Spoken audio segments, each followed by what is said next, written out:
Bonjour à tous, on se retrouve pour une vidéo un petit peu spéciale. Je vous raconte mon installation, donc mon projet, et ça a abouti, j'ai réalisé mon rêve.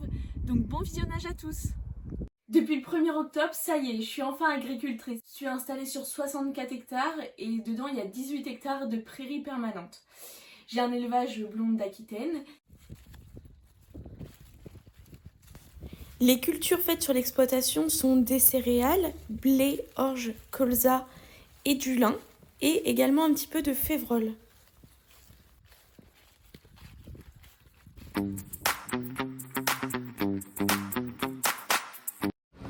Donc là on emmène, ça y est, mes bêtes, mes génisses, on les emmène donc au corps de ferme.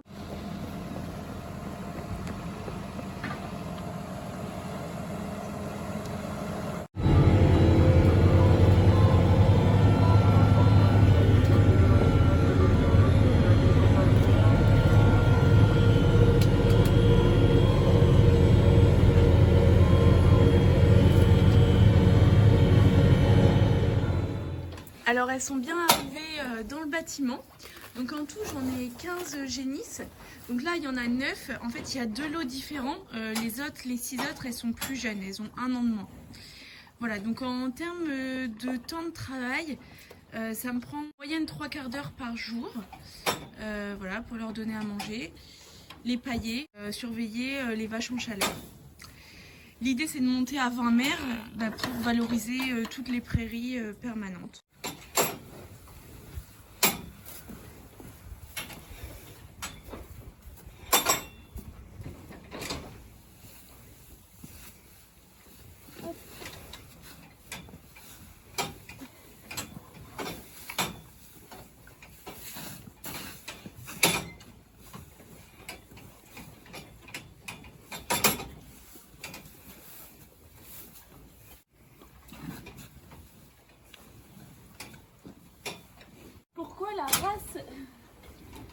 Pourquoi la race blonde d'Aquitaine? En fait c'est parce que c'est une race du coup que mon père et mes oncles avaient déjà.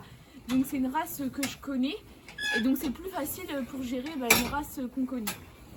Ensuite, vraiment des qualités bouchères, c'est de la viande qui est bonne en qualité vraiment et qui est très bien valorisée. Une des races qui coûte le plus cher à la vente. C'est une race qui mange beaucoup et pas n'importe quoi. C'est pas une race rustique, donc il faut leur donner vraiment pas mal à manger. Donc là ils ont de l'enrubanage à volonté, de la paille à volonté. Ils ont en concentré du corn, un petit peu d'orge et des minéraux. Elles peuvent être brutales, donc il faut quand même faire attention par rapport à ça. Donc j'essaye de les apprivoiser au maximum, de les habituer à les approcher. Mais voilà, dès qu'on veut les toucher un petit peu, tout de suite elles se reculent. Elles vont être inséminées, ça a déjà commencé et c'est pour des vélages prévus à partir de septembre 2025. Donc en fait c'est ça qu'il faut prendre aussi en compte dans une installation. C'est quand on met en route un troupeau, le temps que tout se mette en place, en fait je ne vais pas dégager de revenus pas avant 3 ans. Le temps que les vélages se fassent. Et après, le temps que le veau grandisse, il sera à vendre qu'en 2026. Donc ça demande pas mal de trésorerie. Donc pour l'instant, ça me coûte de l'argent, mais ça ne me rapporte pas. Donc voilà, il faut le prendre en compte.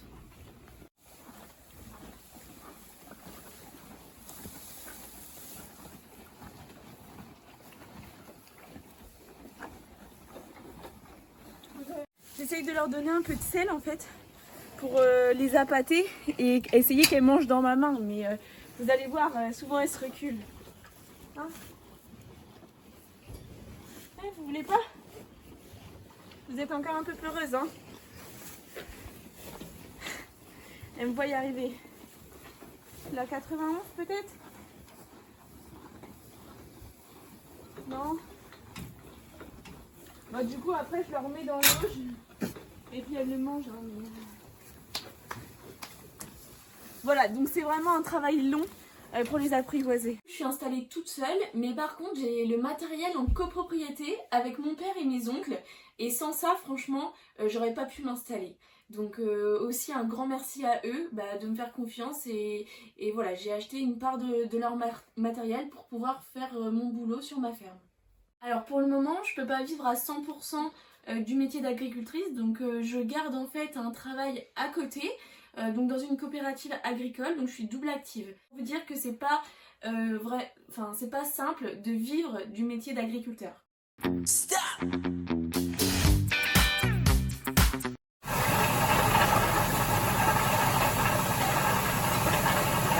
Donc c'est la destruction du couvert grâce à un rouleau donc qui fait à peu près 8 mètres de large et en fait ça permet vraiment de plaquer le couvert au sol.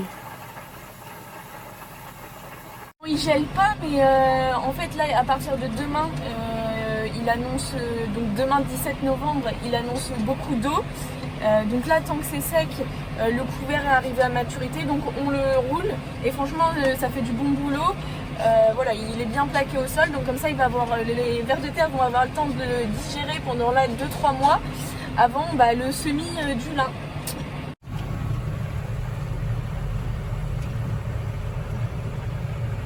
Le petit loup aux commandes, il est heureux dans son JD.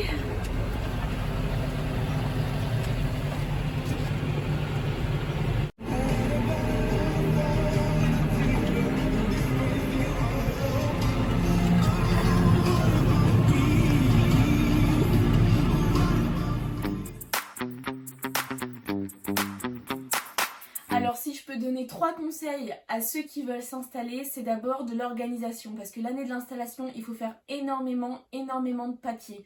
Pour tout, la banque, les aides à l'installation, la DDTM, enfin vraiment plein d'organisations pour pouvoir rendre tous les papiers en temps et en heure. Mais c'est possible.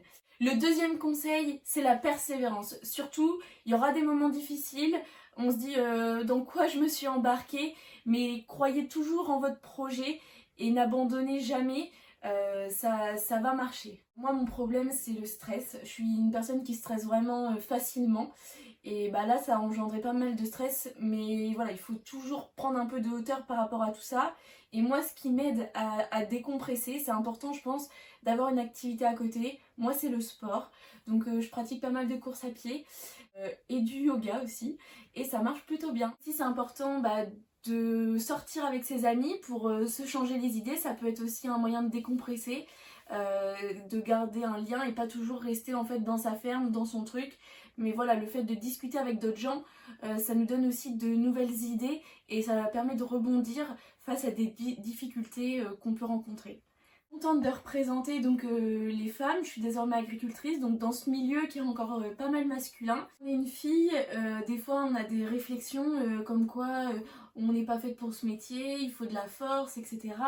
Mais en tant que fille on est tout à fait capable d'y arriver. Donc surtout pour les femmes qui veulent s'installer, croyez en votre projet. J'ai créé mon compte Instagram pour vous partager encore plus mon quotidien. Donc l'objectif c'est que je vous partage tous les jours des stories, des publications, des réels, etc.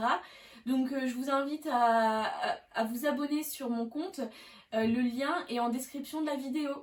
J'espère que ma vidéo sur mon installation vous aura plu et aura peut-être inspiré certaines personnes.